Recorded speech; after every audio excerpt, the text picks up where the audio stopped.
सभापती महोदय, आपले धन्यवाद। 94,000 कोटीची पुरवणी मागणी आपण आता सभागृहासमोर ठेवतोय, पण याच्यात दिव्यांग दिसत नाही। प्रतापजी, दिव्यांगांना 2,500 आता काही भागत नाही त्याचं, आणि बाकी राज्यामध्ये 4,000वर दिव्यांगांना मानधन भेटतं, ज्याला 2 पाय नाही, हात नाही, डोळे नाही। त्याच्यासाठी आपल्या सरकारनं अधिक पुढाकार घेणं फार गरजेचं वाटतं, कारण तुम्हाला आम्हाला माहीत आहे ते कसं जगतंय।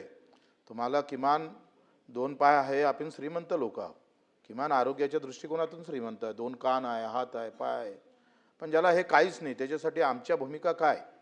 खरं तर पृष्ठ क्रमांक 49, बाब क्रमांक 30 या सगळ्या याच्यावर थोडं परिवहन मंत्री आहे, तुम्ही AC बस आहे तिथं तुम्ही त्याला आरक्षणच देत नाही, त्या तुमच्या खटारड्या गाडीत देतं आरक्षण त्या दिव्यांगाला।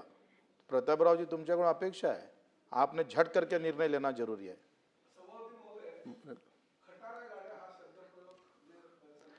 मागे घेतो, धन्यवाद धन्यवाद।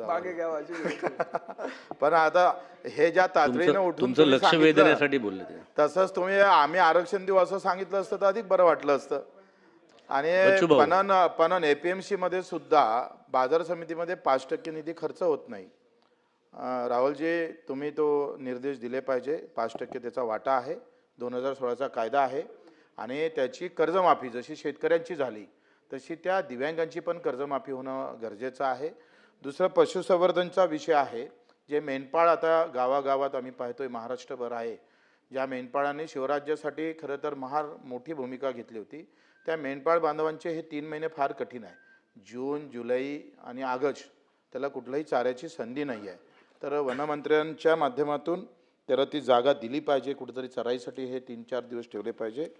दुसरं, माझ्या मतदारसंघातला विषय आहे जलसंपदाचा आणि पुनर्वसनचा जो आहे, त्यामध्ये राजुरा जो गाव आहे ते पूर्ण पुनर्वसनमध्ये घेणं गरजेचं आहे, आणि वासनी प्रकल्पामध्ये बोरगाव पेठ हे जे आमचे गाव आहे ते सुद्धा पुनर्वसन घेणं गरजेचं आहे, कारण हा सगळा खारपान पट्टा आहे आणि त्याचे वल हे सगळ्या घरापर्यंत जातं। दुसरं, कामगाराच्या विषयावर बोलतोय, तुम्ही बोलू दिलंय, 2 मिनिटाच्या वर जाणार नाही, कारण आम्ही तसे शब्दाचे पायी खाव, तुम्ही इतका मोठा मान दिलाय, म्हणून आम्ही आपल्याकडून विनंती करतोय का जे आमचे कामगार आहे 6-6 महिने उपाशी आहे, त्यांना पगार नाही, फिनले मिलच्या कामगारांना, त्या सगळ्या संदर्भात 2 आत्महत्या झालेल्या आहे, आणि त्या आत्महत्या होऊन सुद्धा आमच्या विदर्भातलेच कामगार मंत्री आहे, तरी सुद्धा त्याच्यावर लक्ष होत नसेल, तर ही आमच्या सरकारासाठी दुर्दैवी गोष्ट आहे।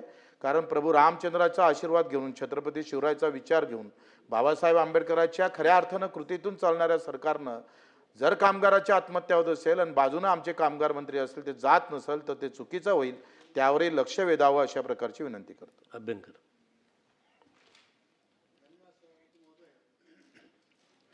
मी बाब क्रमांक 173